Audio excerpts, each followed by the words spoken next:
Okay, end of practice today, end of the first session. Love the fight. I love that. You get me fired up. When I listen to you talk, I want to go run through a brick wall. I just got an Airdyne, by the way. I lost 10 pounds like in a week. It was like awesome, right? So like I'll probably like loop your interviews, right? Because they get me fired up.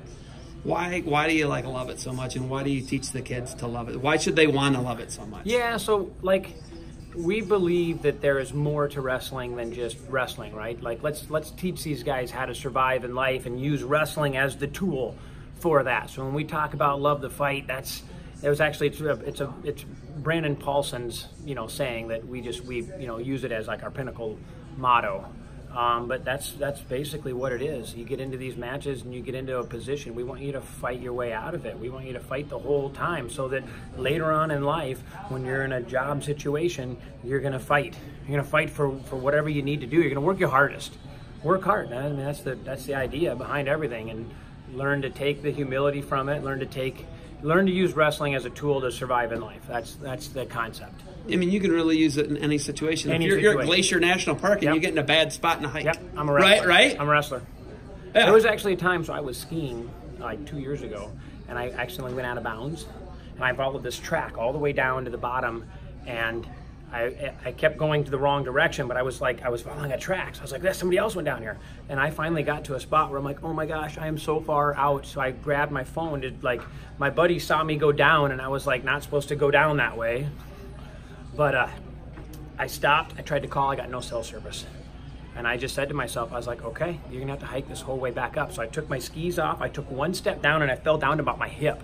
So I was like, oh my God, I can't do that. So then I put my skis back on. Luckily, I had big fat skis on. So I like inch at a time, and I was preparing myself to hike all the way back up, which was a long way. Miles. It would have taken miles and inches. It would have taken me a long time. I actually had to cross a river. Oh my God. I had to cross a stream on a log. Where were you?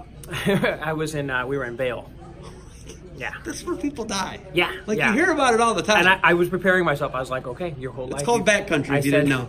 You went backcountry. You're not supposed to go backcountry. I told myself, my whole life you've been preparing for this moment. You're going to hike your way out of there and you're going to be back.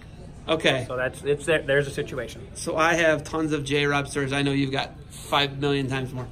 He climbed Mount Whitney. He almost killed himself. Yep. I don't know if you know that. Yep. And then I've been to like all these camps and he's giving speeches. How much J-Rob was coming back to you? Oh, yeah. I mean, well, so I've been going to J-Rob since I was like an 8th grader. So I went to his 28-day camp. As an 8th grader, I went to the 10-day, 14-day, and the 28-day, actually 23 days of the 28-day as a 9th grader. All in one summer, and then I went to Fargo. I've been with Jay for a long time. The mountain was in trouble, just so you know. The mountain was in trouble, not you. The mountain was in trouble in Vail. Okay, so even in a situation like that, you were applying that. Same thing, yeah. Same. You were going to get out of there. Yep, I was, for sure. I mean, you were going to use your cell phone light and everything else you needed to do, and you were going to get out of there. But, like, where is it lost upon people, the sport of wrestling and the lessons it's teaching? Where do you see it, and how do you try and handle it and combat that, where it's about the result rather than the journey? How do you combat that? Well, it's about the journey rather than the result. It is about the journey. Yeah. That's what I'm saying. Yeah. Did I say it wrong? I reversed okay. it? It's about the journey, not the result. Yep. Right? Everybody wants to win, and then everybody it flies in the face when they talk about when they don't win. Can't control. I had a talk with a kid about it today. Even you can't control the result of the wrestling, but you can control your effort. You know what? This guy's gonna be better than you. He's gonna be throwing you at your back. You know what? That's fine. You can control how hard you fight off your back. You can control how hard you're working on bottom, working on the techniques that we did today. You can control how hard you work on the underhook position that we went with. You can control how hard you fight. You can control your effort. Effort needs to be what's streamlining everything, because that's what will essentially teach kids to work hard throughout their entire life. And that's what we're after. So, almost like when Gilman wrestled Lezak and he made Lezak so tired. You remember that? You remember that? I don't remember that. He was beating him 8-0. Lezak was killing Gilman, and Gilman's like, well, I remember it. He had to work so hard. I know, because you're a Minnesota guy. But you know what I'm saying? Like, he controlled his out. The guy didn't stop fighting. He was getting crushed. Right? Kind of like that, though. Even though it's the wrong guy won. Wrong team, black and gold won. Focus on the effort, not the result, and then everything else kind of plays into it. If you're always working hard in practice, whether you are a good wrestler or not, I'm guessing you're probably going to be successful at what you decide to do because you're a hard worker. Right, everybody? I mean, I talk to so many people that are like, I'd hire a wrestler before anybody else. That's the first question I ask them in the interview. Were you a wrestler? Nope. Well, I'll have to think about it. The guy says yes, he's like, you're hired. Because I know a wrestler's going to work hard. And that's kind of what I was telling the kids today. It's like, you guys are all going to be hard workers because you're wrestlers. Wrestlers are tough. You don't have a choice. Back to last week, you talk about preseason tournaments, you're talking hammer camp. You want guys to get on the mat. You want them to get feels they don't normally get in Minnesota, or if they go down the border, they go to Wisconsin, they go to Iowa, wherever, right? Yeah. Why is it so important to get those other feels for you, and why do you want them in such everybody's bad? different. Everybody's different. Like out east has a totally different style. Like Midwest, everything is a little bit more confrontation. So like for example, like we hand fight more. So like guys have a little bit more pressure.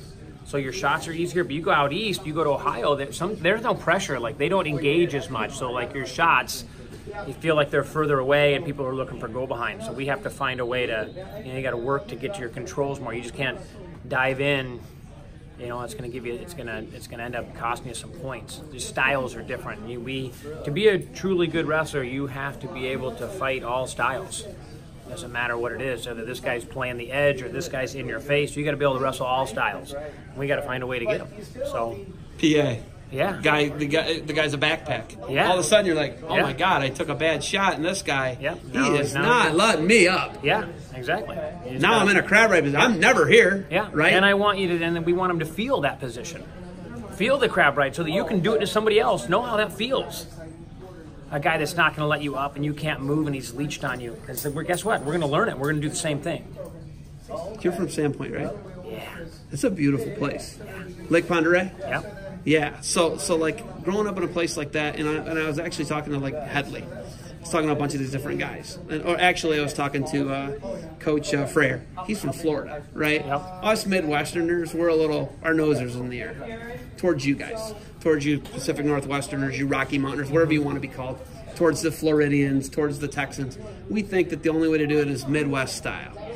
Is there a lot to take from all these, you talk about wrestling out east, right? But like you didn't get that ever where you grew up. It was like you're in Idaho, you're up near the Canadian border. I think everybody's probably got their niche of what they want to do. Every style is different, and you got to find out what's going to work for you. If you're a short, stocky guy, you got to figure out what style is going to work for you. If you're long and lanky, you're going to have to figure out what style. Some people are going to be grinders, and some aren't going to be. Some guys are probably going to have to be like re-attackers. They're gonna play the fence, wait for you to attack, and then they re-attack, and they might have to be good on top. Everybody's different. You just got to find out what style is going to be your niche. So this town you're from has the Rochelts. Yeah. If you name all the guys, you had like 4 or 5 NCAA champs. We had a great youth high school coach. His name was Dan Taylor. He was awesome, unbelievable technician for North Idaho, and his motivation, like he was so good at motivating kids to get a little bit more out of you. I mean, he was awesome. So he streamlined everything, and then he stepped down, and then after that they got to. Would you put your all-time great team against the St. Ed's all-time great team? Or I would. I think you got a pretty good team. Maybe not the depth, obviously. Yeah, we'd have to really work it out because we're fighting population in North Idaho. Well, yeah, that's what I'm saying. Like it's such an anomaly, right?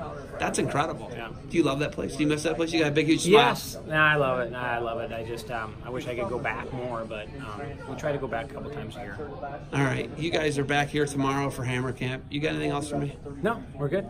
Hey, thanks for the time. Thanks for coming out. Always good to see you. And I get smarter and I get more inspired when I see you, all right? Awesome.